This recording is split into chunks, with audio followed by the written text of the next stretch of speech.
Baïla Amadou Traoré, d'abord le ton, le contenu utilisé par ces diplomates, ensuite la réaction du docteur Maurice Sandan Kouyaté.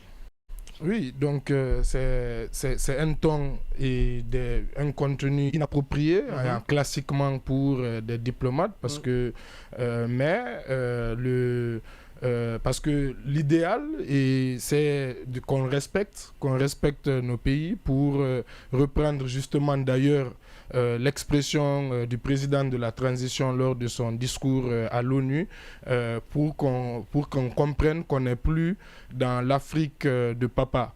Maintenant, si vous voyez malheureusement que de telles situations arrivent à Conakry, que des diplomates peuvent venir voir le ministre des Affaires étrangères et face à la presse critiquer la politique, on va dire en tout cas intérieure d'un pays, c'est aussi parce que justement si ça se fait à Conakry, que ça ne se fait pas, ce genre de choses ne se font pas par exemple à Kigali, à Pékin, à Moscou ou même à Bamako, c'est aussi en raison de la politique extérieure de ces pays et la politique intérieure qui est assumée.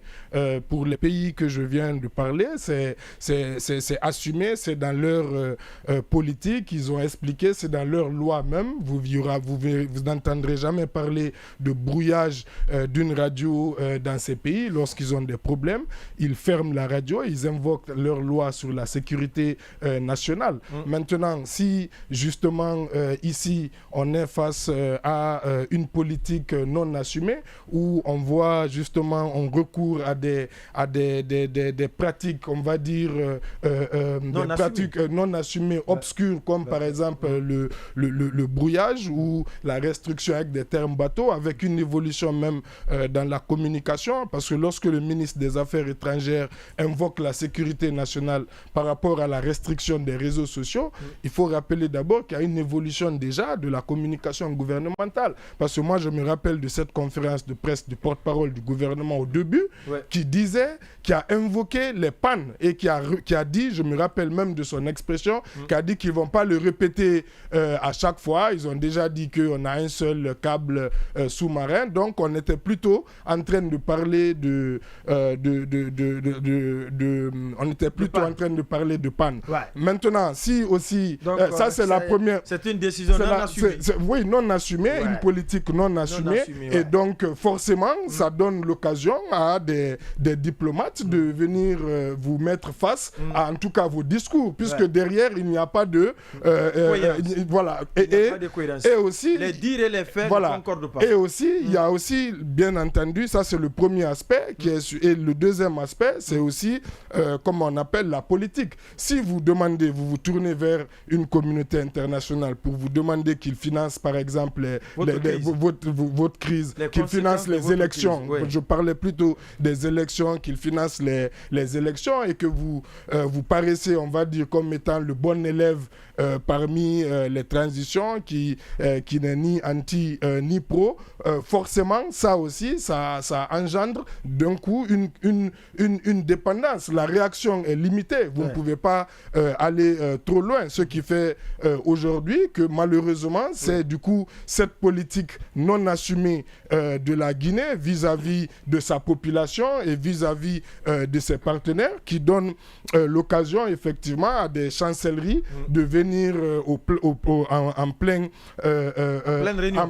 réunion, devant la presse, devant le ministre des Affaires étrangères. Et justement, la réponse de celui-ci, je suis totalement d'accord avec Sanso, j'y pensais, je disais, vous savez, la diplomatie, même en période normale, la diplomatie, par exemple, dans les régimes présidentiels, c'est ce qu'on appelle ce qui relève du domaine réservé du président de la République. C'est-à-dire même en cas de cohabitation, c'est l'un des domaines, l'un des secteurs où il garde quand même la main. Donc c'est vrai que quand il dit effectivement que ils ont les mêmes VPN que les autres, déjà c'est doublement grave.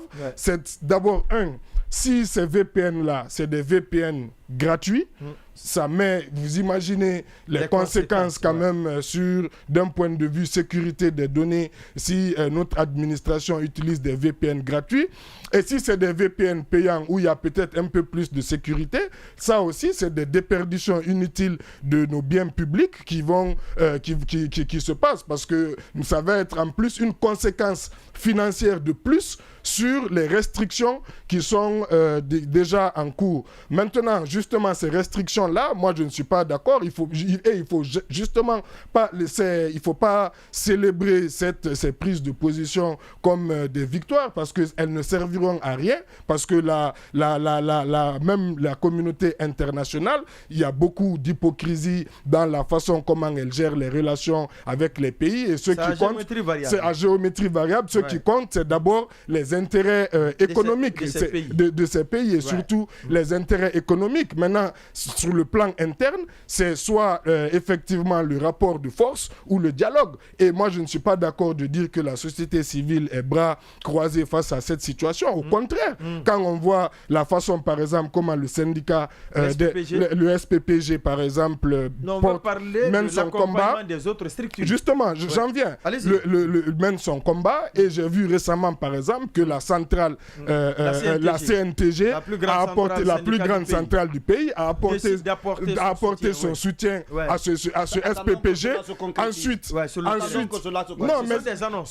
même les précédents, la CNTG symboliquement avait accompagné. Mais nous savons combien de gens étaient à la manifestation. Ensuite, au-delà de ces syndicats, on ne peut pas aussi balayer d'un revers de main la déclaration du barreau, qui a même repris certains termes déjà que les ambassades ont dit. Mais vous savez, j'ai l'impression, c'est comme le fameux, c'est-à-dire c'est quand quelque part le blanc, excusez-moi du terme, le dit, c'est là que ça porte. Sinon, le barreau a aussi rappelé les engagements pour la liberté, les droits de l'homme pris au lendemain du 5 septembre, en rappelant par exemple les articles de la charte de transition qui consacre les libertés, donc ces valeurs. Et au-delà de ça, les médias que nous sommes aussi une partie de la société civile. Est-ce qu'on est resté les bras ballants ou la bouche oui, justement, nous sommes concernés. Mais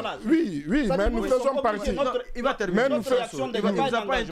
Non, nous faisons ça fait partie aussi lorsque d'autres, nous-mêmes médias qui sommes là, lorsque d'autres corporations ont été victimes, les médias aussi, beaucoup se sont quand même aussi solidarisés, ou en tout cas ont dénoncé. Donc voilà, en résumé, c'est la politique, cette malheureuse interpellation qui nous ramène encore vraiment, comme je dis, à l'infantilisation et au paternalisme. C'est la conséquence malheureusement de l'incohérence de la politique étrangère de la République de Guinée. Oui.